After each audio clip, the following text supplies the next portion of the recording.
traz ali ouvindo aquela palavra. Então eu aprendi a amar Jesus através da minha mãe, rejeitando no meu coração por causa da vaidade e do pecado que não chamava a atenção, mas sempre tinha alguém profetizar na nossa vida. Amém? Nesse meu tempo veio o descontrole e os pais, os irmãos julgavam, mas minha mãe sempre lembrava: meu filho, você vai ser um grande ministro da palavra de Deus. Há uma profecia sobre a tua vida. E eu lembro, irmãos, que muitas vezes eu chegava em casa de madrugada, depois de 2 dias, na rua. Eu nunca contei meu testemunho, irmãos, onde eu congrego. Os irmãos falam: pastor, conta esse testemunho. Eu nunca contei, irmãos. Mas aqui eu quero falar um pedacinho só para os irmãos rapidamente. Eu cheguei muitas vezes ali, desligava, entrava rápido, para ninguém ver, para meu pai não xingar, não brigar, e de repente desligava a luz. Eu vixe, é minha mãe. Eu pulava na cama, assim, e deitava ali, se eu ficar dormindo pelo menos, Aí ela vinha com a mãozinha cheia de óleo no dia dela e falava: Senhor, eu consagro meu filho a você, ao Senhor, meu Pai.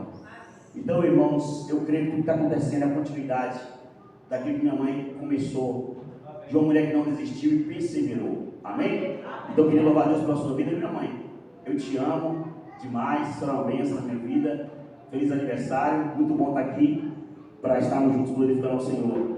Minha esposa está aí também comigo, queria glorificar a Deus pela vida dela. Não tenha dúvida, irmão, a morena mais bonita que vocês veem aqui é a minha, porque eu não ia escolher qualquer uma para mim, amém? Então aquela morena ali, balança a mão, minha esposa.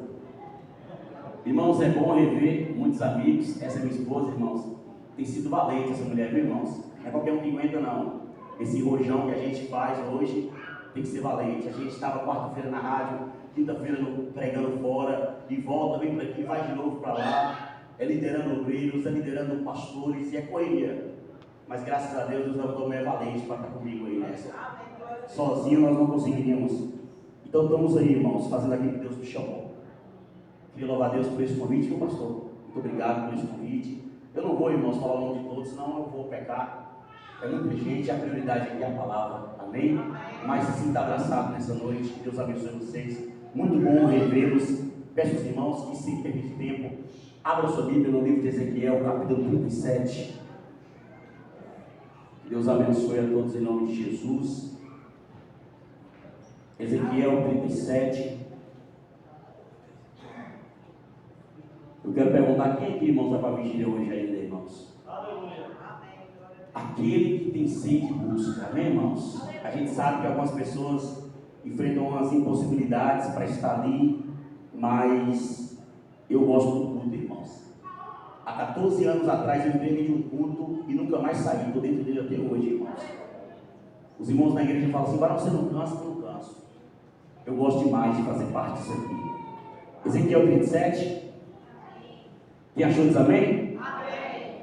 Diz assim, a partir do primeiro versículo: a mão do Senhor estava sobre mim e me carregou para fora no espírito e me pôs no meio de um vale que estava cheio de e me fez passar, rodear por eles, e eis que eram muitos no vale aberto, e eis que eles estavam muito secos. E ele me disse: filho do homem, podem esses ossos reviver?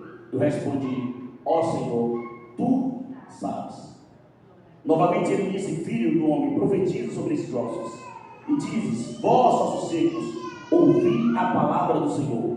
E diz: assim diz o Senhor Deus a estes ossos: eis que eu farei com que o fôlego entre vós e vivereis. Fala assim: o fôlego entre vós, e vivereis. Amém, irmãos?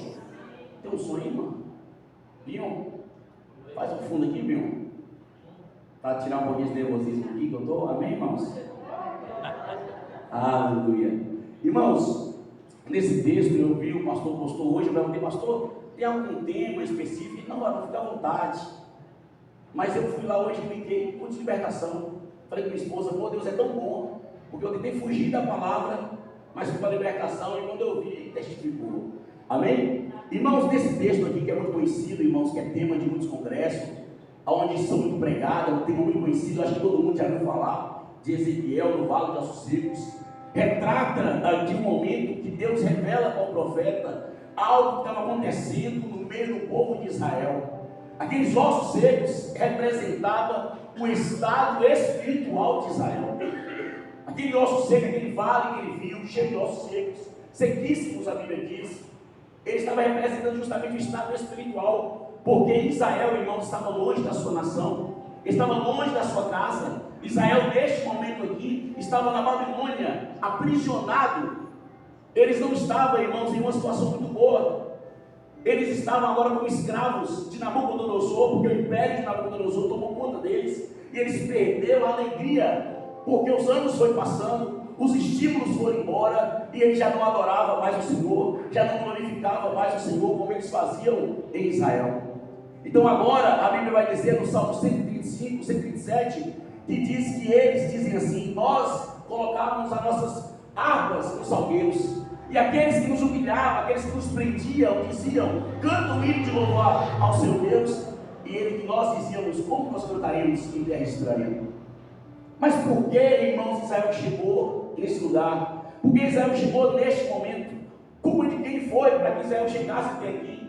Ao ponto de Deus dizer para Ezequiel que aquele osso seco representava justamente o povo de Deus, o povo escolhido, o povo eleito, o povo a qual Deus amou, o povo a qual Deus sempre esteve perto deles e fez questão de mostrar para todas as nações que esse povo era diferente. Eu olho agora, irmãos, para esta palavra e passo rapidamente meus olhos sobre a igreja do Senhor. Em muitos lugares, onde a igreja, a noiva de Cristo, aqueles que Deus chamou, perdeu o brilho, perdeu a força, perdeu o vigor, já não tem mais alegria de adorar o Senhor. Muitas pessoas chegam na igreja, sentam, levantam e vai embora. Se alguém mandar levantar, ele não gosta. Se alguém mandar cantar, não vai. É preciso alguns pregadores gritar: adora o Senhor, irmãos, para ver se ele adora, e dá glória para ver se ele dá glória. Quando na verdade nós poderíamos entrar num lugar como esse e nos render ao Senhor, porque quando nós chegamos aqui, Ele já está aqui. Amém? Quando eu cheguei aqui, o Senhor já estava. Ele é o primeiro, irmãos, a afirmar o compromisso. A Bíblia diz que quando Ele faz o homem, a Bíblia diz que na viração do dia Ele ia encontrar com Adão. O Senhor não falta no compromisso. Então esse momento representa um momento difícil, e esse momento não começa aqui. Esse momento começa quando Israel começa a achar que poderia andar com as suas próprias pernas, porque Israel era pequeno, era minúsculo demais.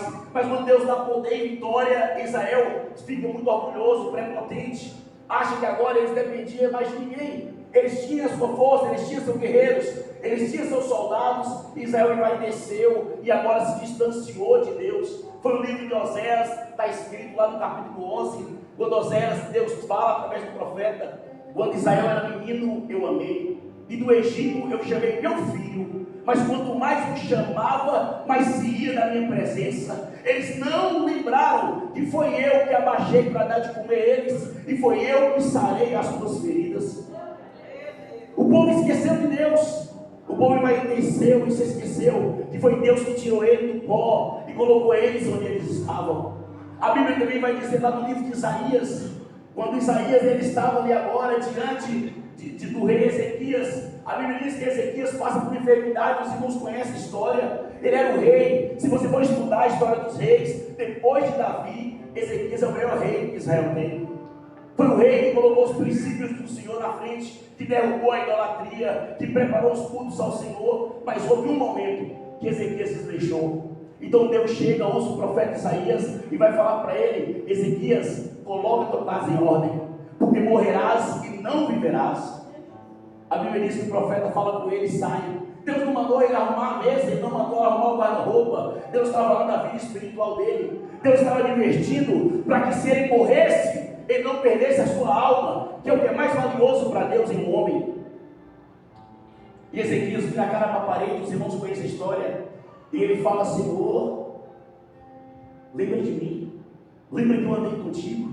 E ele chora. A Bíblia diz que Deus manda o profeta voltar no meio do corredor do palácio e entrega uma nova mensagem: Ezequias, Deus hoje te acrescenta mais 15 anos de vida. Ele estava doente, irmãos. Dizem os estudiosos que era um câncer e ele ia morrer. E agora o Senhor dá uma palavra para ele de vida. Ele fala: Senhor, calma aí, a cura eu recebi, eu quero saber agora, porque além de eu estar doente, os meus inimigos estão na fronteira e são maiores do que eu. A Bíblia diz que Deus dá vitória a Ezequias contra o inimigo. A Bíblia diz que os reis passam a saber, os reis dos outros reinos passa a saber daquela notícia, e agora eles mandam presente para Ezequias. E certo dia o rei da Babilônia, ele manda mensageiro, 2 mensageiros, e ao encontro de Ezequias com um presente na mão para testificar o que aconteceu. Quando aqueles mensageiros chegam diante de Ezequias com um presente, Ezequias fica todo orgulhoso, e agora Ezequias começa a levar aqueles homens a passear dentro do palácio, começa a mostrar o que ele não poderia mostrar. Ele começa a mostrar um segredo: aqui estão nossas armas, é por causa disso que nós vencemos, aqui está o ouro que nós conquistamos, tudo que nós temos está aqui. E quando os mensageiros da Babilônia saem, vai embora, o profeta Isaías encosta em Ezequias e diz: Ezequias, quem são esses homens? E diz: eles são os mensageiros da Babilônia. E o que você mostrou para eles? Mostrei tudo e não há nada que eu esconde deles. Isaías olha para ele e fala assim: eu tenho algo para te dizer. Essa mesma Babilônia que agora vai, um dia voltará. Fará dos seus filhos eunucos e do seu povo escravo. E o ouro que você mostrou para eles, eles vão levar embora. Ezequias olhou para Isaías e falou: boa é esta palavra, porque daqui chegar esse momento eu não estarei mais aqui. Ele, como líder, não se preocupou com a próxima geração. Ele, como líder, não preocupou com o povo que ia depender agora da atitude dele para mudar de vida. Ezequias ignorou, irmãos, a vontade de Deus. Ele falou: já que eu só tenho 15 anos de vida, pode acontecer o que for. Só se importou consigo mesmo. Isso mostra que Ezequias não era mais uma referência para nós. Tem muitos líderes que ainda estão de pé, porque o povo está se fundando de pé, mas eles não são mais referência para nós.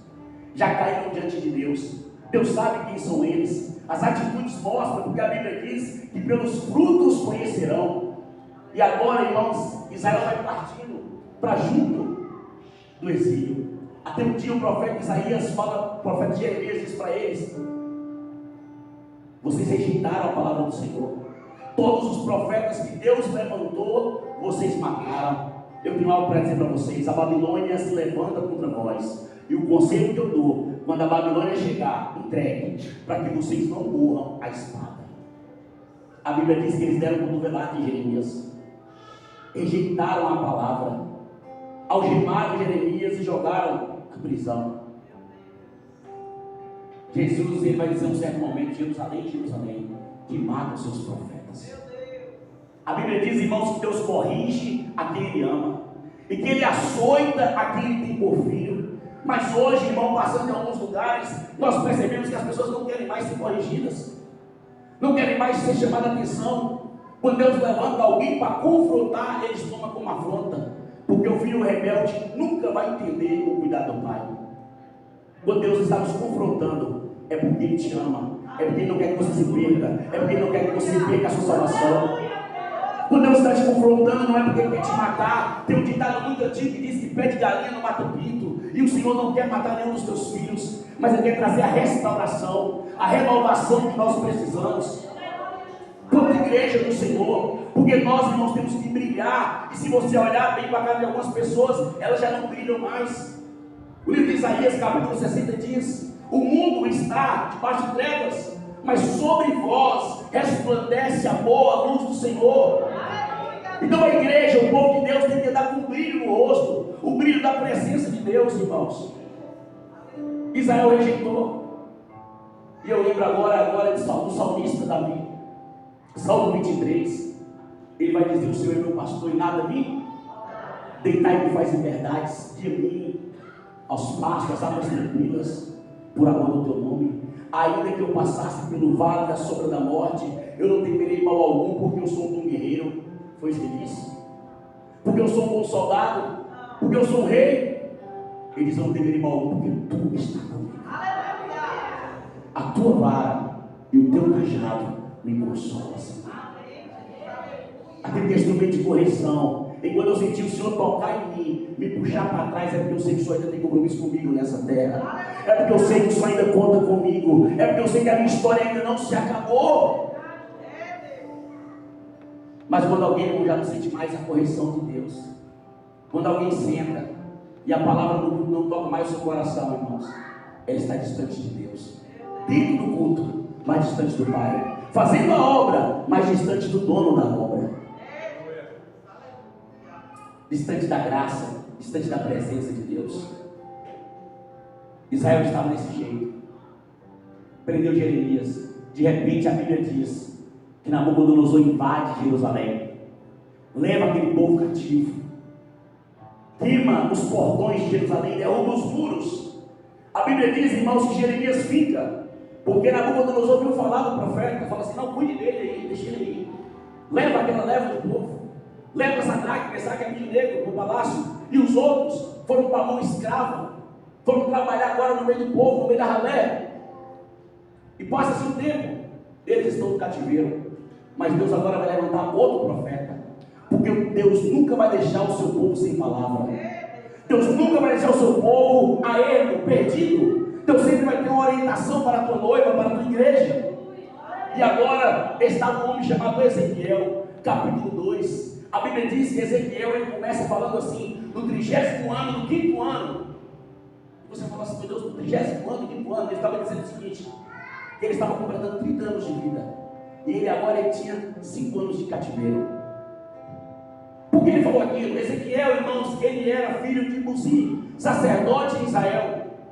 Ezequiel se preparou até os 25 anos para exercer o sacerdócio, mas quando ele completa 30 anos, que era a hora dele assumir o sacerdócio, ele estava numa prisão na Babilônia. Ele era escravo, longe dos seus sonhos, longe dos seus planos, distante da tua terra. Ele pensou: acabou. Mas Deus aparece naquele lugar, e quando Deus aparece naquele lugar, ele tem uma visão. Ele viu umas rodas grandes girando no ar, ele viu um patamar, ele viu um trono, e ele viu o Senhor. E quando ele vê o Senhor, uma voz aparece e fala: filho do homem, ponte de pé e falarei contigo.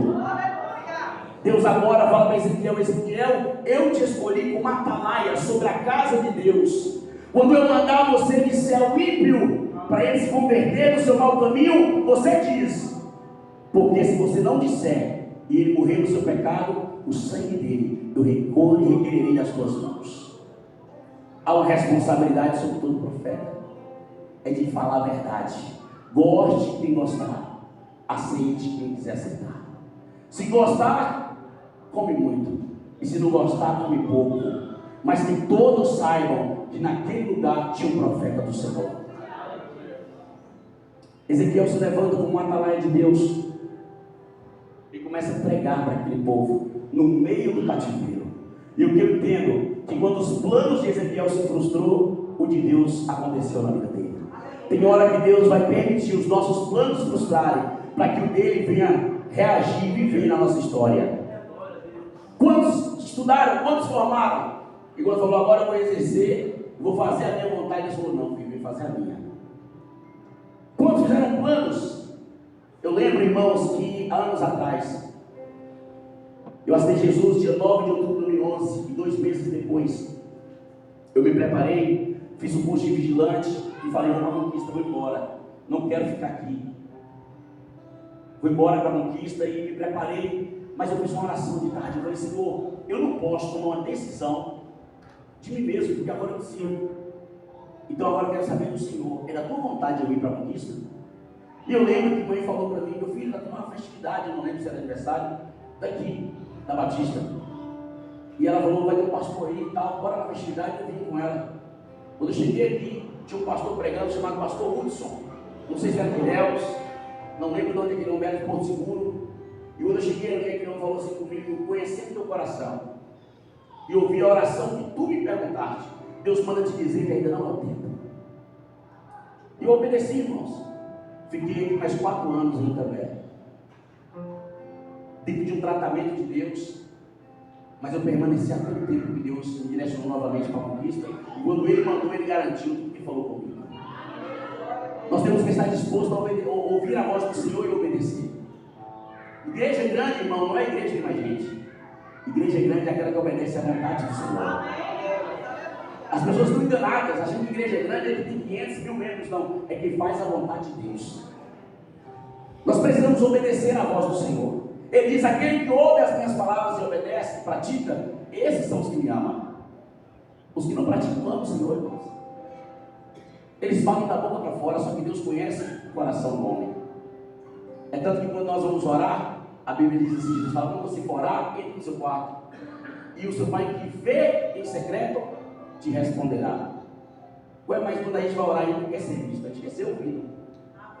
Só que você fala com a boca, mas Deus vê o que tem no seu coração. Tem muita coisa que sai aqui, mas não está aqui.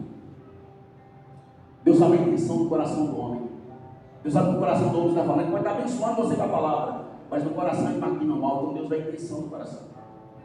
Aquele povo estava ali, Deus fala para Ezequiel, Deus coloca Ezequiel, e aqui nessa visão Deus pega Ezequiel e leva diante de uma visão. E Deus leva ele no vale de ossos secos. E diz que o Senhor leva ele e faz passear. Não era a vontade de Ezequiel que estava em curso. Não era a vontade dele que importava, era a vontade de Deus. Você vê a diferença de um servo de Deus e de quem não serve a Deus. Aqui Ezequiel não foi porque ele quis, ele foi porque Deus levou. Porque eu creio que nenhum de nós está querendo ir aonde no vale. O vale já não é bom. O vale já fala de prova. Ainda mais onde tem pessoas mortas. Se nós irmos num lugar e nós encontrarmos um crânio, nós não queremos voltar lá mais. Imagina você encontrar vários corpos.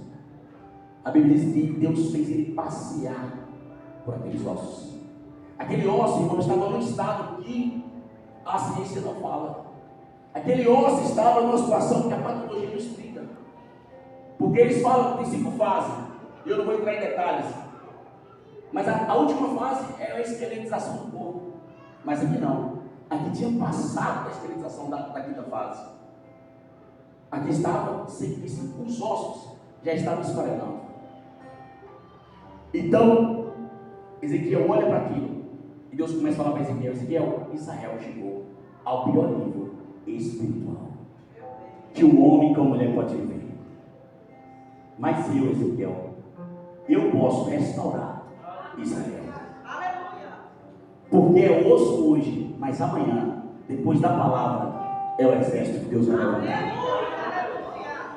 Ezequiel, irmãos, ele andava ao redor porque ele não podia pisar sobre os ossos, porque se ele pisasse, ele quebrava, porque estava sequíssimo.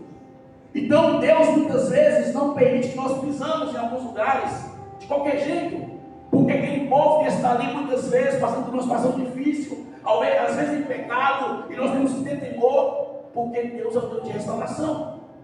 E Deus pode levantar essa pessoa amanhã e ela ser mais crente do que eu e você juntos. Eu falo sempre, os pregadores, alguns líderes se enganam, porque eles pensam que nós pregamos demais. Tem irmãos na igreja que nunca pegou o microfone e prega muito mais do que nós. Tem gente que nunca teve uma oportunidade, que ora muito mais do que nós.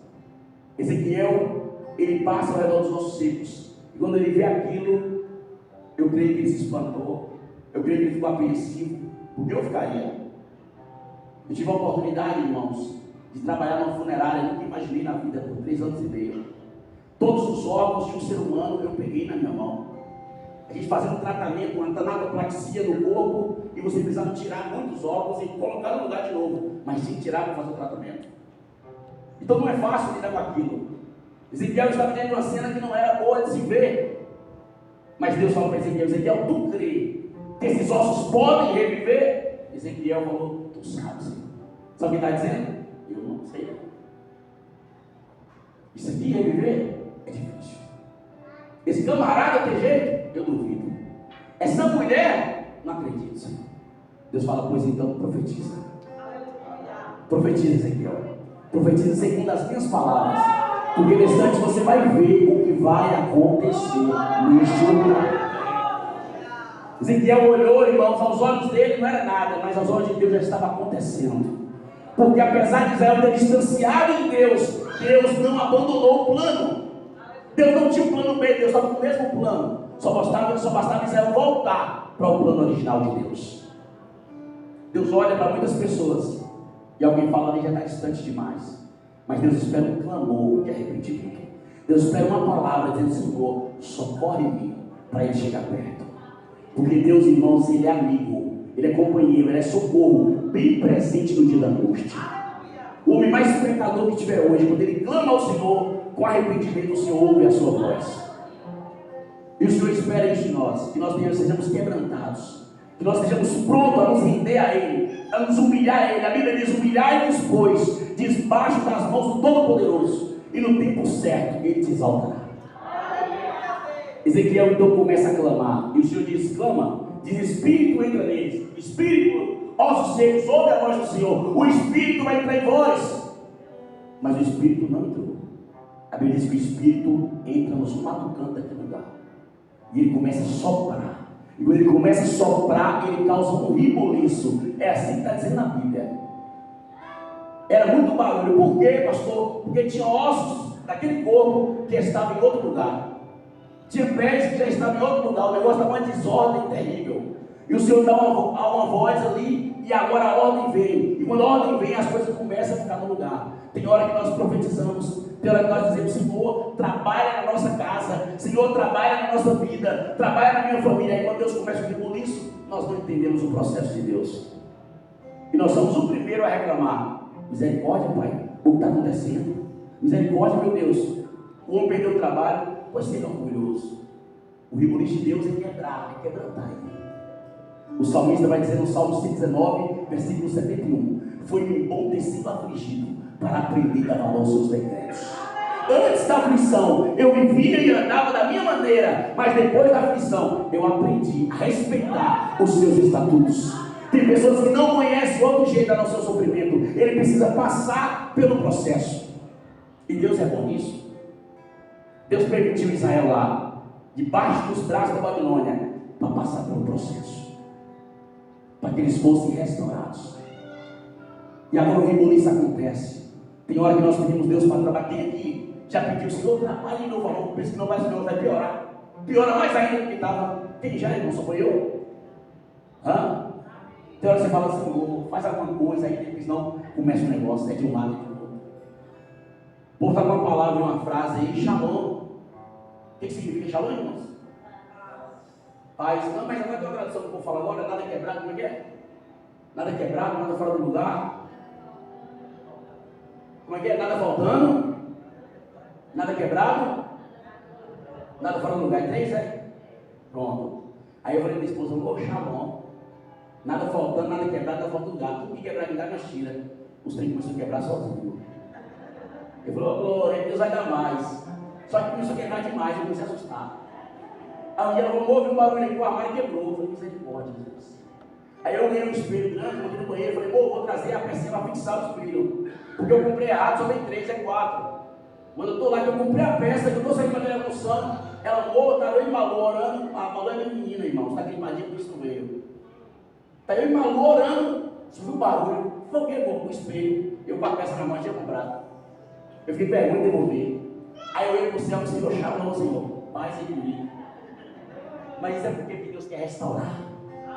É que Deus quer fazer, só que Deus faz um rebuliço antes. Antes de Deus fazer o milagre, antes de Deus levantar um homem de Deus, um homem de Deus, ele primeiro vai experimentar dor. Nenhum homem de Deus, nenhum homem de Deus vai ser levantado sem antes experimentar uma boa dose de dor e sofrimento. Porque Deus não quer, irmão, meninos, Deus não quer frouxos, que quando o negócio aperta ele corre. Ezequiel, se fosse frouxo, ele corria, mas ele ficou ali para profetizar. Ezequiel profetiza, e a Bíblia diz que depois que se organizou, aí agora vem erros. Os deus tomaram aquele corpo. Aí a Bíblia diz que veio carne. Pesquisa na internet, você vê um corpo sem a pele, para você ver como é feio. Tem fase, irmão, da restauração que não é bonita de se ver. Você pede Deus para fazer, mas quando Deus está fazendo, você fala: meu Deus, tem misericórdia, Senhor. Meu Deus, o que está acontecendo aqui em casa? Por que eu estou numa situação dessa? Deus te levantou como profeta lá.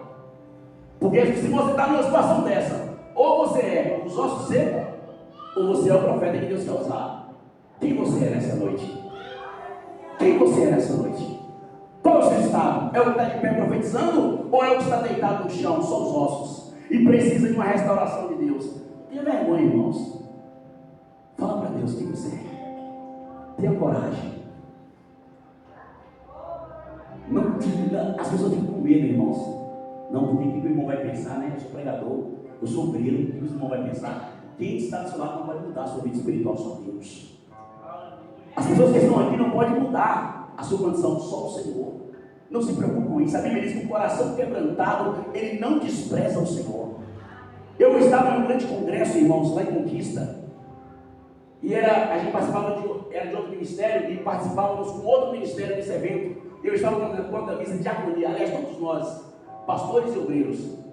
E eu lembro de um pastor de fora que estava pregando, ele falou assim: tem aqui, precisa tomar vergonha na cara para viver o que Deus tem em sua vida, vem aqui na frente. Eu peguei o corredor. Quando eu peguei o corredor, um dos obreiros me segurou pelo braço. Vai para onde, varão? Você está doido? Soltei o braço dele e ajoelhei. Ali ajoelhando as pessoas. Aí o pastor falou: levanta, não é vocês não. É os pastores que têm que vir para aqui. Eles estão todos mortos espiritualmente, com uma vergonha na cara de se converter. E os pastores foram e nós ficamos de pé. Irmãos, quando Deus quer restaurar, você precisa reconhecer a voz do Senhor. Se você não estiver disposto a obedecer o que Deus está falando, irmãos, não vai acontecer nada na sua vida. Se você não estiver disposto a ouvir a voz do Senhor, aqueles ossos secos, mortos, foi capaz de ouvir as profecias faladas. E a Bíblia diz agora que veio agora a pele, mas eles ainda não estavam vivos. O que eu quero dizer nessa noite? Que o milagre incompleto, ele não serve. Quando Deus estiver trabalhando na sua vida, deixa Deus completar a obra. Não avance fora da hora. Não avance sem Deus te mandar. Fica quieto. Espera o seu tempo. Espera Deus ordenar. Não vai, irmão, sem a direção de Deus. Tem pessoas que porque chega no culto e acham que já está cheio da glória de Deus. Não está ainda, irmão. Deixa Deus mudar a sua vida por completo. Deixa Deus completar aquilo que começou na tua vida. Muitas pessoas avançaram e não estavam preparadas e hoje estão prostrados. Muitas pessoas se levantaram e não aguentaram o rojão da batalha. Certa vez, Deus usa um profeta na igreja nossa e fala para um jovem: você jovem, eu vi uma Bíblia passando rápido pela sua vida. Deus tem pressa de te usar. Aquele jovem chegou um mês depois e falou comigo: varão, nosso pastor não pegou a visão do profeta não. Eu falei: qual, mano? O pastor, ele falou que tinha uma palavra rápida na minha vida que Deus tinha pressa de me usar. Tem um mês e o pastor não me dá a oportunidade. Ele não creu, o pastor nosso não creu no profeta. Eu falei: meu querido, se o pastor te dá a oportunidade hoje, tu tem uma palavra? Ele não. Eu falei: então quem não creu no profeta foi você, meu querido. Não foi o pastor, irmãos. Porque quando Deus me dá a palavra, eu tenho que reagir àquilo que Ele está falando comigo. Eu tenho que entrar dentro do que Ele quer, irmãos. É por isso que muita gente na igreja que vive e outros não vivem. Porque tem gente que fica pensando: eu vou ou não vou? E tem gente que já está lá. Tem gente que está assim: vou tirar a mochila das costas. Ou já pulou no propósito. Ele não tem compromisso com ninguém, o compromisso dele é com Deus. Ele não quer saber o que os outros estão pensando. Ele não quer saber o que as pessoas estão vendo, irmãos. Ele quer se livrar dessa acusação tão maligna que o inimigo joga todo dia no ouvido dele. Ele quer se livrar da culpa que o mundo jogou contra ele todo dia pesado, do pecado que todo dia assola a sua mente. E agora Ezequiel profetiza e a Bíblia diz que fica só um pouco. Aí o Espírito Santo entra.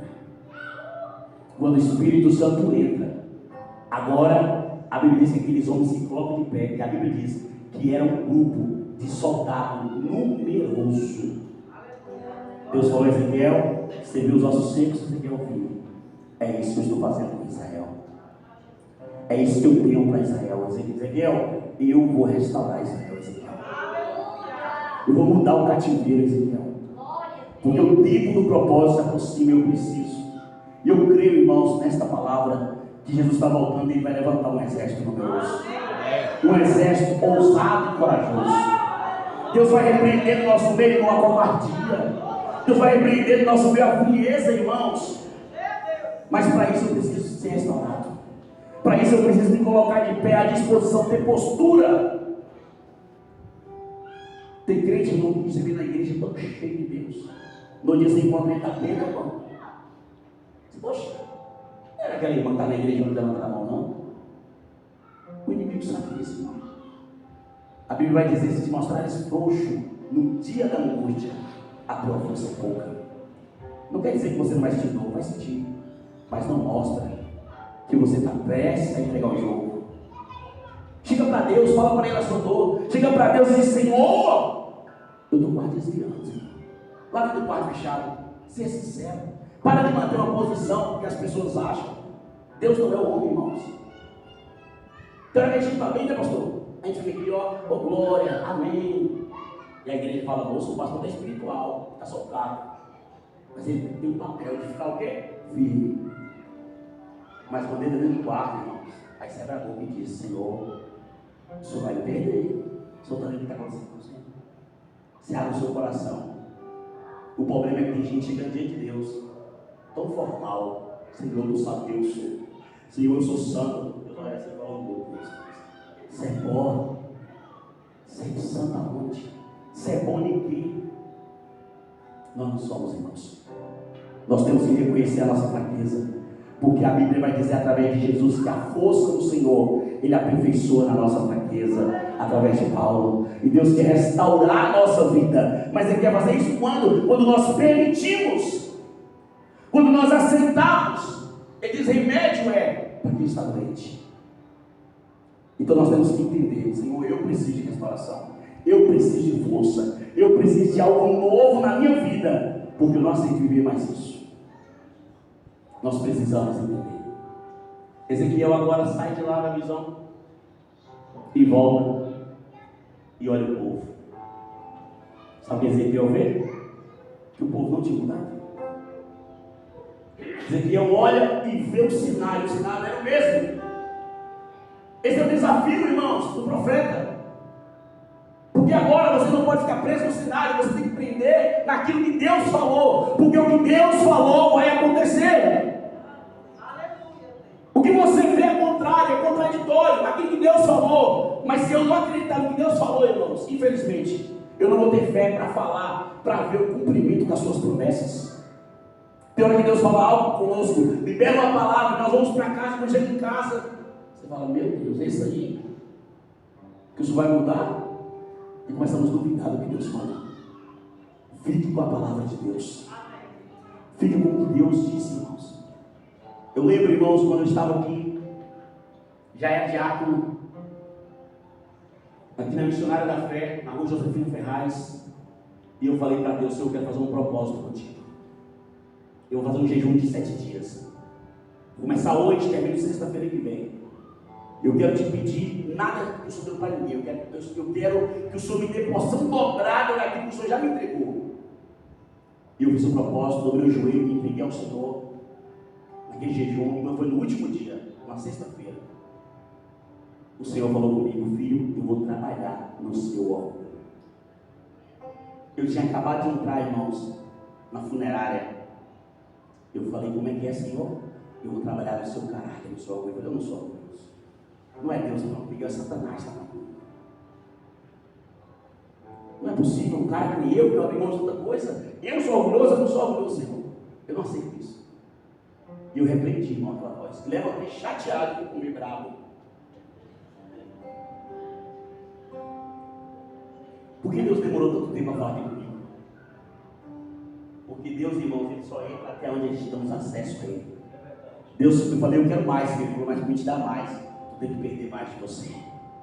Tu tem que abrir mão das suas vontades para viver a minha. Tu tem que renunciar. Eu entro ali, irmãos, no trabalho à tarde e houve uma situação. Eu não briguei com ninguém, mas o gerente chega ali, irmãos, botando uma pressão tão grande em todo mundo. Eu peguei aquele homem e coloquei no lugar dele, irmãos. Falou, meu irmão, você é bom, mas não sabe de pipoca. Você dá para você quem, rapaz? Tal. Aquele homem espantou comigo.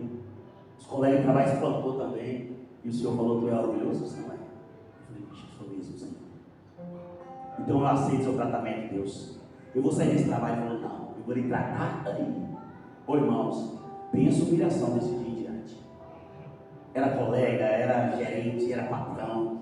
Pisava, irmão, de todo jeito. E eu fiquei. Um dia eu estou em Ribeirão do Lago, 3 anos e meio depois.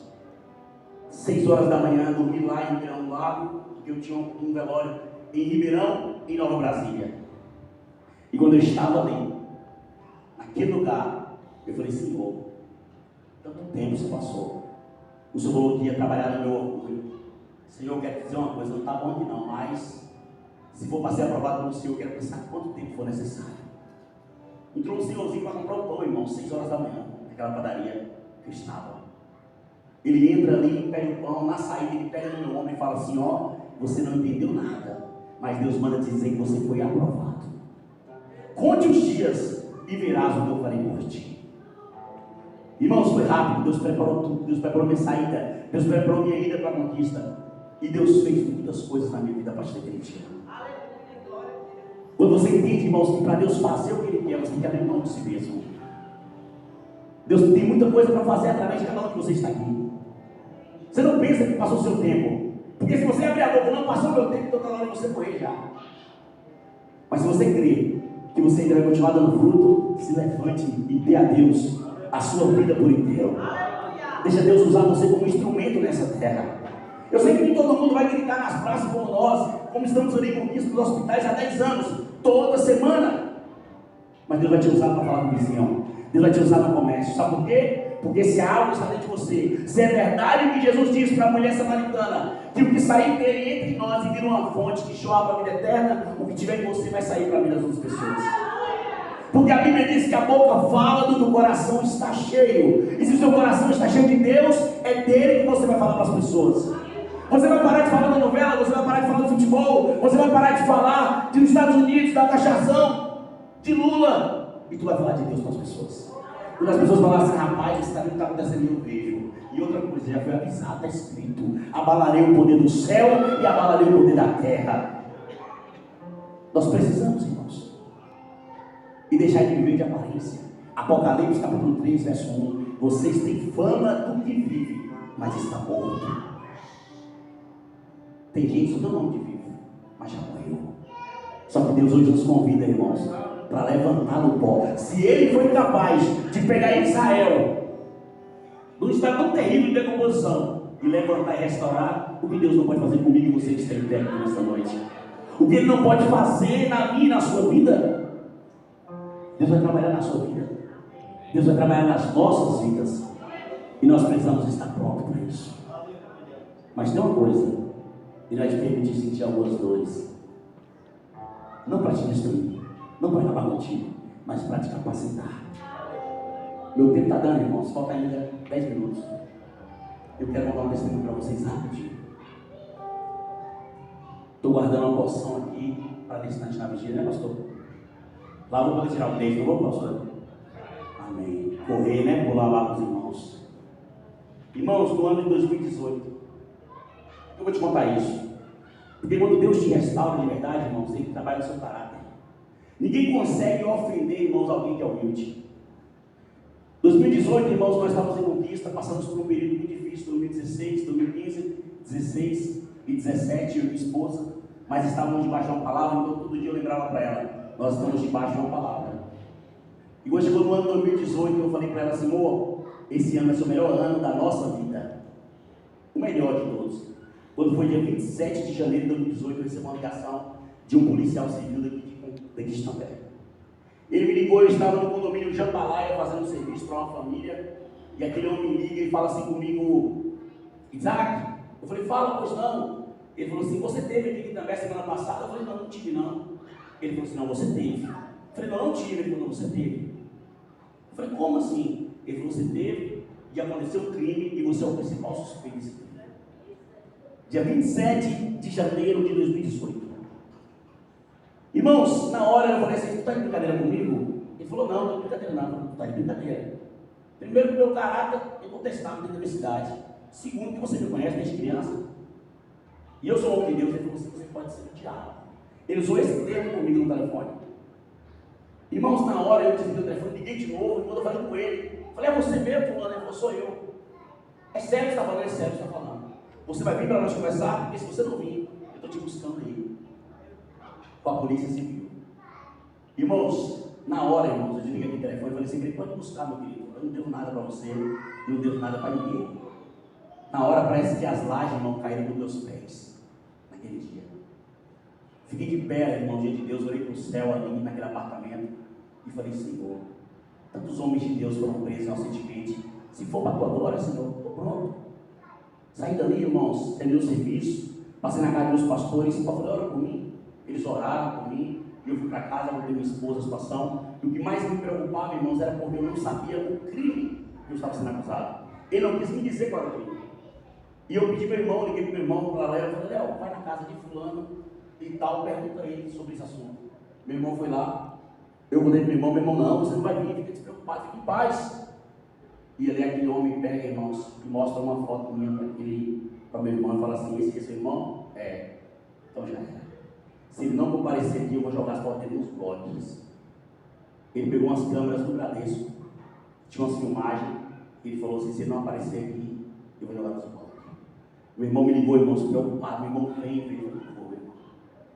Eu não devo nada a ninguém. Posso ir mais tarde, mas agora eu não vou, estou trabalhando. E eu continuei trabalhando, irmãos, ali. E quando foi à noite, um casal de amigos estava lá em Conquista, e a gente veio numa sexta-feira, lembro como hoje. Nós viemos para aqui para Conquista, o crime foi no dia 21 de janeiro. E quando chegamos aqui, também, aliás, eu, minha esposa, meu pai estava aqui bravo. Os irmãos conhecem meu pai, irmãos? Tem som de bravo ali, o valente ali. Meu pai ligou para ele na hora: você está onde, rapaz? Meu filho, nós estamos para a delegacia agora. Não, para a delegacia não, vem para casa. Ele não pode ir para a delegacia.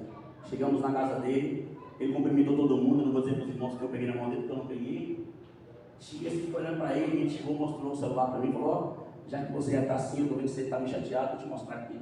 Mostrou para mim um vídeo de um rapaz roubando uma bolsa dentro de um carro, em frente ao Bradesco. Ele foi lá, pegou as câmeras do Bradesco, e segundo ele, aquele rapaz era eu. Só que o celular estava na minha mão. E aí ele falando que era eu, que ele tinha muitos anos, não sei se era 25 anos na época, ele falou: eu tenho 25 anos de polícia civil, eu nunca errei. Esse cara é você. Aí eu peguei assim e falei para ele, aí eu passei a foto, a foto que ele mostrou para o meu irmão. Eu falei: essa foto aqui, e você comparou, porque ele falou: é a mesma camisa. Eu falei: essa foto tem 6 anos atrás, quando eu aceitei Jesus, eu estava evangelizando na praça aqui perto da delegacia. Nessa foto tem meu pastor, tem o irmão louvando, tem vários irmãos. Você cortou todo mundo e deixou só meu rosto. Numa selfie que eu bati, ele cortou a foto, dizendo que era a mesma camisa que estava no crime. O rapaz tira a blusa, enrola a bolsa com a camisa, e no peito do rapaz tinha uma águia. Eu falei para ele: isso aqui é uma águia. Ele falou: não, isso é cabelo, e se você tivesse sem cabelo, é porque você pelou hoje antes de vir aqui. O homem estava disposto, irmão, a me acusar de todas formas, irmão, você pensar. Minha esposa perguntou assim: mas calma aí, você falou que tinha uma testemunha, quem é essa testemunha? Ele falou: eu sou a testemunha. Minha esposa: pronto, eu te gravei aqui agora e você vai ter essa testemunha. Aí agora o homem foi endemoniado, possesso. Saímos dali, irmão, daquela situação. Falei: bora embora, pai? Bora embora. Falei: bora embora. Falei para ele: vou te mostrar para você que você tem tanta autoridade como você pensa. Deus vai te mostrar que você errou. Ele falou: meu filho, na minha agência de polícia eu não errei. Esse cara é você. Você está com raiva de mim agora? Raiva você vai ter, porque vai ser o que eu te buscar lá. E se eu mandar de prisão, vai ser emitido no final de semana. Saí dali, irmão, cheguei em casa, meu pai, minha mãe não. Falei: mãe nada, meu filho, vocês são mais um testemunho. Mas meu pai estava com os olhão grandes, cheio de lágrimas. E aí eu falei: pai, fica em paz, meu pai, deixa eu te contar uma coisa. Ele falou: o quê? Eu trabalho de dia, eu trabalho de noite, eu sou vigilante. Nesse dia, nessa hora, eu estava dentro da UFPA. Eu fiquei 5 dias montando o escritório de administração da UFPA. Eu não saí da UFPA, só entrava às 7 da manhã, às 7 da noite, pegava o plantão do trabalho, no dia era folga. Na outra noite era folga, eu não estava aqui nesse dia. Meu pai: eu sei, meu filho, mas por que você não falou para ele? Não tem nada para falar para ele. Fique em paz. Fomos para a UFPA no sábado, eu e minha esposa. E quando nós estávamos lá, subindo, o chefe da segurança falou: tem que falar com o Cal para pedir as câmeras. Eu falei: eu preciso das câmeras. Encontrei com o Cal, preciso da escada. Falei: Cal, preciso da filmagem da câmera. Ele falou: não, ele falou: eu não falei: você é louco, pai? Não, segunda-feira a gente entrega para vocês a filmagem. Eu falei: calma, ele falou que vai ser emitido no final de semana, eu vou mandar de prisão. Se minha esposa estiver aqui, você entrega para ele, para ela, entrega. Irmãos, quando nós estamos assim, irmãos, um irmão limpando no chão, ele gritou: irmão, faça favor aqui. Aí Cal falou: misericórdia, 10 anos eu nunca vi esse homem gritar. Eu falei: o que não? Faça favor. Nós aproximamos daquele homem, todo mundo, aquele homem olhou para mim e falou: Isaías, Jeremias 37, esqueci agora o texto, Jeremias 37, esqueci agora o texto, irmãos. Ele falou assim: ó, toda arma forjada contra ti não prosperará, e toda palavra que se levantar em juízo contra ti, Deus a condenará. Fique em paz, porque eles não vão nem te chamar lá, assim diz o Senhor. Irmãos, eu peguei aquela palavra, saí dali, eu e minha esposa. No outro dia eu pregava no congresso pela manhã, e antes de eu receber a oportunidade de ter que pregar no congresso, eu recebi a ligação desse policial que tinha prendido o rapaz, aquele indivíduo que foi um criminoso. Porque Deus, irmãos, é que nos justifica. Glória a Deus. E aí passou uns dias, um tempo, irmãos, eu achei que eu tinha perdoado o camarada. Até o dia que eu vi ele aqui. E quando ele passou, olhei no olho dele, ele baixou a cabeça. Olhou para mim, eu olhei para ele, ele baixou a cabeça. E aí eu falei, Senhor, eu preciso perdoar esse homem, Deus, não é possível. Só que, porém, irmãos, ele não foi no Bradesco desfazer a mentira dele. Então, algumas pessoas da guarda e algumas pessoas do Bradesco ainda acreditavam na versão que ele contou. E isso durou por mais de 1 ano e meio. Mas eu perdoei aquele homem, irmãos. Porque quando nós somos restaurados de verdade, irmãos, Deus coloca em nós o coração como o dele, irmãos, pronto a perdoar. Não carrega nada que não é seu, irmãos. Ninguém tem culpa do que Deus tem na tua vida. Se você está passando por esses processos, é porque Deus quer restaurar, Deus quer mudar a sua história. Amém? Amém. Mas continua profetizando esses ambientes. Vai viver os planos de Deus para a sua vida. Amém? Deus tem algo muito importante para a igreja. Jesus está voltando, está às portas, irmãos. Algumas pessoas querem passar pela minha tribulação. Eu não estarei aqui, irmãos. Eu vou estar com o noivo. Não faz sentido para nós viver em santidade e encontrar com o anticristo. Nós vamos encontrar com Cristo na glória. Mas para isso, nós temos que habitar o céu. Tem muita gente que nós olhamos e rejeitamos, mas Deus quer restaurar a vida dele através dos profetas que estão de pé. Talvez você até esteve no chão como ossos, mas hoje Deus te coloca no pé como um exército valente. E você precisa entrar em alguns lugares e não temer, porque Deus vai te dar ousadia e coragem para isso. Pega a sua posição, largue o seu machismo, irmãos, e vai viver o que Deus tem na sua vida. Seja dentro do laboratório, seja na empresa, seja na faculdade, aonde você chegar, não se esconda. Haste a bandeira e pode dizer: eu sou embaixado de Deus na terra. Quem estiver perto de mim vai ouvir a palavra do Senhor. Peça sabedoria a Deus, irmãos, e coloque a palavra em todo lugar, porque Deus vai te dar estratégia e sabedoria para isso. Amém? Não posso falar mais, o resto eu vou falar na vigília. Que Deus abençoe a todos e agradeça a oportunidade, em nome de Jesus.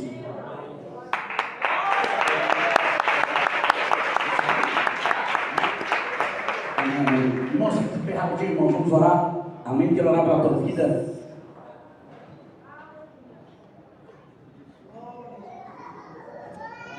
Amém. É verdade, irmãos, tem pessoas que não vai para a vigília. Eu quero orar pela tua vida. Amém? Você precisa de uma restauração de Deus, só você sabe, irmãos. Não sou eu que vou dizer, mas o Espírito Santo vai falar em você. Então quero agora te pedir, coloque a mão no seu coração. A palavra do Senhor, irmãos, ela não volta vazia. A Bíblia diz que assim como estão o céu acima da terra, assim são os planos de Deus, maior do que o meu e do que o seu. E se nós estamos aqui nesta noite, nós estamos vivendo nosso plano é muito pouco. Nós temos que viver os planos dele para nós. E nesta noite eu quero pedir, Senhor meu Deus, Todo-Poderoso Pai, Senhor, nós estamos aqui nesta noite ouvindo a Tua palavra de restauração. Talvez muitos de nós não estamos como profeta, na ousadia do poder, mas estamos precisando ser tocados pela Tua graça, para nos levantar em autoridade e poder, sair pelas ruas, sair pelas praças, sair, Pai, da nossa casa para a casa vizinha e falar de Jesus para alguém, Senhor. Senhor, uma boca de Deus, uma voz do Senhor. O cenário parece contrário, mas ninguém, Pai, pode impedir o seu trabalhar.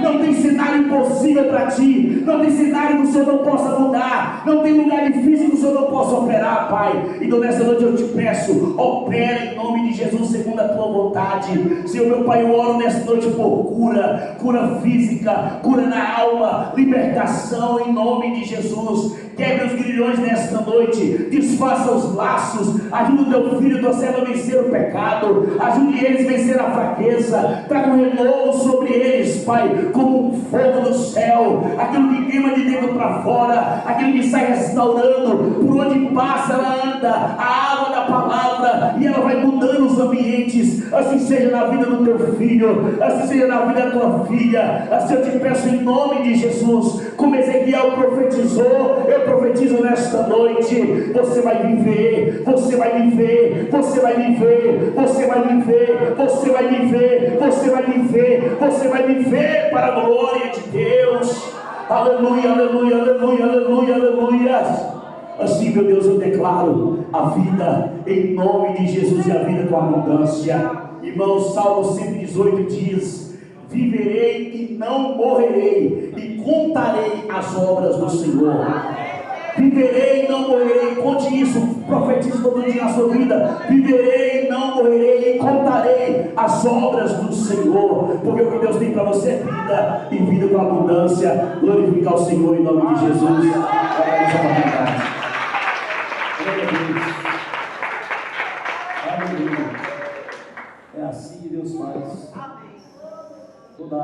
forjada contra ti não prosperará. Toda língua perniciosa não te alcançará. Eu creio, eu creio. Você recebeu vida aí no seu espírito? Amém? Glória a Deus. Queridos,